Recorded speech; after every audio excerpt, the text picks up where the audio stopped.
아파트 값을 이제 산정할 때 제일 중요한 게 그 업무지구 직주근접이잖아요. 왼쪽에 보이시는 것이 이제 마곡지구.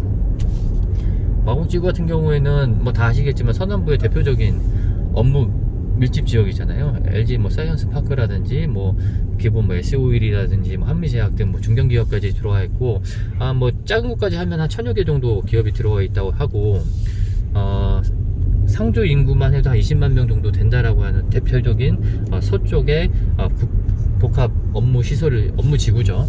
공항이 옆에 있을 때 가장 안 좋은 점이 뭐냐면 고도 제한에 걸리기 때문에 아파트를 높게 못 짓는다는 단점이 있잖아요. 그래서 마곡지구가 현재 한 아파트들이 한 16층 정도로 제한이 되어 있는데, 지금 현재 이제 국제적으로 뭐 공청회도 하고 해서 고도 제한을 좀 풀려고 지금 얘기를 지금 하고 있고, 그것들이 뭐 16층 이상 뭐 한 25층 이하 정도까지의 고도 제한이 풀릴 수 있을 것이다 라는 얘기들이 나오고 있어요. 그러면 여기는 좀 더 고층의 고밀도 개발을 할 수 있는, 고층에 이제 높은 아파트들이 들어올 수 있는 여건이 마련될 수 있겠다라는 지역이고요. 마곡 7단지가 여기에 이제 대장 아파트인데, 그게 최고가가 한 17억 18억 정도에 30평대가 신고가 찍으면서 판매가 됐었어요. 근데 이제 지금은 부동산 경기가 조금 아직 안 좋기 때문에 지금 그 정도는 아니겠지만, 이 경기가 풀렸을 경우에 그 정도 아니 그 이상으로 갈 수 있는 지역이 되겠죠. 지금 현재 마곡지구가 이미 완성이 된 게 아니라 아직도 계속 순차적으로 개발을 하고 있는 단계이기 때문에 마곡지구의 뭐 상주 인구 그 더 이상 더 많이 늘어날 수 있는 그런 가능성이 높은 지역이죠.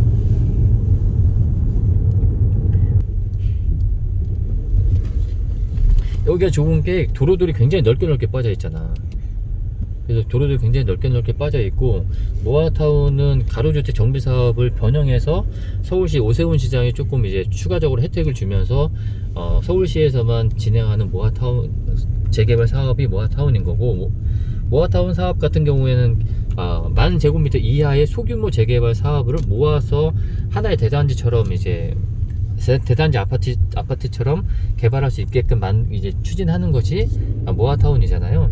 다만 이제 소규모 재개발 사업이기 때문에 일반적인 재개발 사업보다는 걸리는 소요 시간이 반 정도, 5분의 1 정도로 한 뭐 공사 시작해서부터 입주까지 한 5년에서 6년 정도면 마무리할 수 있을 정도의 그런 단계로 추진하는 게 모아타운이잖아요. 그래서 빠르게 이제 진행될 수 있다라는 장점이 있죠.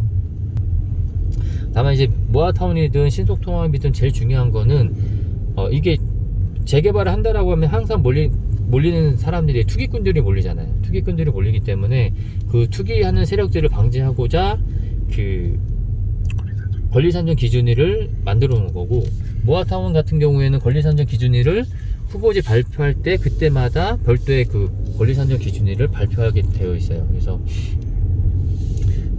재개발 투자할 때, 모아타운에 투자할 때는 권리산정 기준이 언제인지, 내가 분양권, 입주권을 받을 수 있는 자격이 되는지 안 되는지 그런 것을 판단하고서 투자를 하시는 게 안전하다. 안전한 게 아니라 그렇게 해야만 하는 거죠. 내 자산을 지키기 위해서는, 올바른 투자를 하기 위해서는 권리산정 기준을 정확하게 확인하시는 게 중요하다라는 거 말씀드리고 싶고, 그리고 우리가 재개발 투자를 할 때 신축 빌라를 많이 추천을 드리잖아요. 그럼 잠깐 여기서 신축 빌라 투자할 때 좋은 점 한 3가지 정도를 말씀드리면, 첫 번째는 우선은 이제 내 초기 투자 비용이 상대적으로 적다라는 거예요. 구축 빌라 같은 경우에는 같은 5억이다 하더라도, 신축 빌라 같은 경우에는 뭐 전세금은 뭐 3억, 2, 3억 이상 받을 수 있다라고 하면, 구축 빌라 같은 경우는 1억 정도, 1억에서 2억, 1억 5천 이상 받기 쉽지 않거든요. 그만큼 내가 갭 투자하는 금액이 신축 빌라가 상대적으로 적게 들어간다라는 장점이 있고,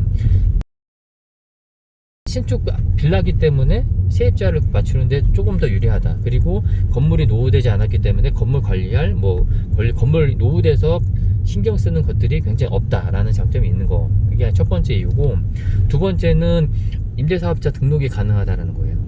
이번에 이제 부동산 규제 완화되면서 임대사업자 규제가 다 부활이 됐잖아요. 그러면 임대사업자 등록을 하면 취득세 면제라든지 재산세라든지 양도세에서 혜택 받을 수 있는 그런 혜택들을 내가 보유하면서 누릴 수 있는 장점이 있는 거. 그게 두 번째고요. 그리고 세 번째는 추가 분담금 계산할 때 유리하다라는 점이죠. 이게 어떻게 보면 가장 중요할 수도 있는데 추후에 내가 부담해야 될 돈이 구축 빌라보다 상대적으로 적을 수 있다라는 겁니다. 일반적인 재개발 사업 할 경우에 재산의 가치를 평가하게 되는데요. 건물의 가치와 그리고 가지고 있는 토지 지분에 대한 가치를 평가를 하게 되어 있습니다. 그런데 구축 빌라 같은 경우에는 건물이 오래됐기 때문에 건물의 재산의 가치가 거의 없어요. 그렇기 때문에 인정받을 수 있는 그 재산의 가치는 토지밖에 없는 것에 비해서 신축 빌라는 건물 가치까지 내 재산 가치를 인정받을 수 있다라는 거거든요. 그래서 나중에 새 아파트를 들어갈 때 내가 가지고 있는 재산의 가치가 높게 인정받기 때문에 추가로 분담해야 될 금액이 적을 수밖에 없다. 구축 빌라에 비해서는 적을 수밖에 없다라는 장점이 있죠. 내가 가지고 있는 재산의 가치가 3억이야.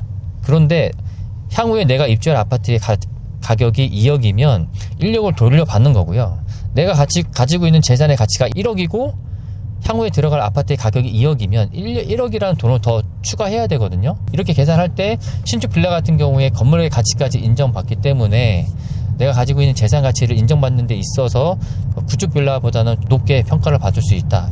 이런 장점이 있습니다.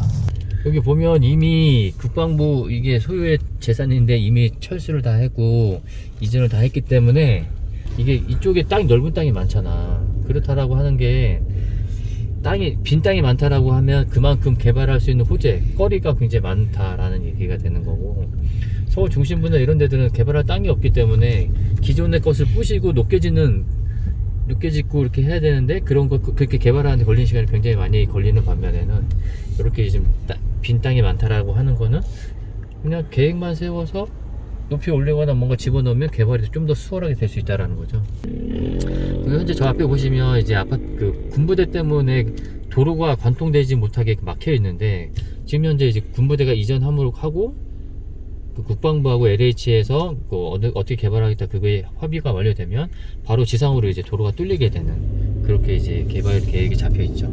이미 공사는 지금 하고 있고, 지금 여기 오른쪽에 보시는 곳이 군부대 시설이었잖아요. 근데 이제 보통 군부대가 이전한다라는 개발 얘기가 나올 때 보통인 경우는 썰인 경우가 굉장히 많잖아요. 그러니까 이제 언젠간 할 것이다 라는 얘기가 많은데, 이미 여기는 이미 이전을 해서 비어있는 땅이고 LH랑 어떻게 개발할지 협의하는 단계이기 때문에 조만간에 한 몇 년, 2, 3년 안에 개발 청사진이 나올 것이고 착공까지 들어갈 수 있는 그런 굉장히 호재가 되는 건데, 군부대라는 굉장히 좋은 땅이 나왔다는 게, 땅이 있다라는 게 굉장히 좋은 호재잖아요.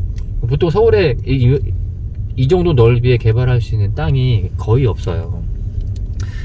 이 정도 넓은 땅이 있다라는 게 굉장히 개발 호재가 될 수 있고, 어떤 게 들어오든 지금보다는 더 좋아질 수 있는 가능성이 굉장히 높다라는 거고, 특히나 서울같이 좋은 땅, 이렇게 넓은 땅을 아무렇게나 그냥 대충 개발하지 않을 거 아니에요. 고밀도로 개발해서 정확하게 계획을 세워서 어떻게 할 것인지 이렇게 좀 계획을 세워서 개발할 거기 때문에, 지금까지는 군부대가 있었기 때문에 개발이 안 됐었다라고 하면, 이제는 군부대가 이전해서 개발이 된다라고 하는 그런 개발 호재들을 오롯이 받을 수 있는 지역이 이쪽 지역이라는 거죠.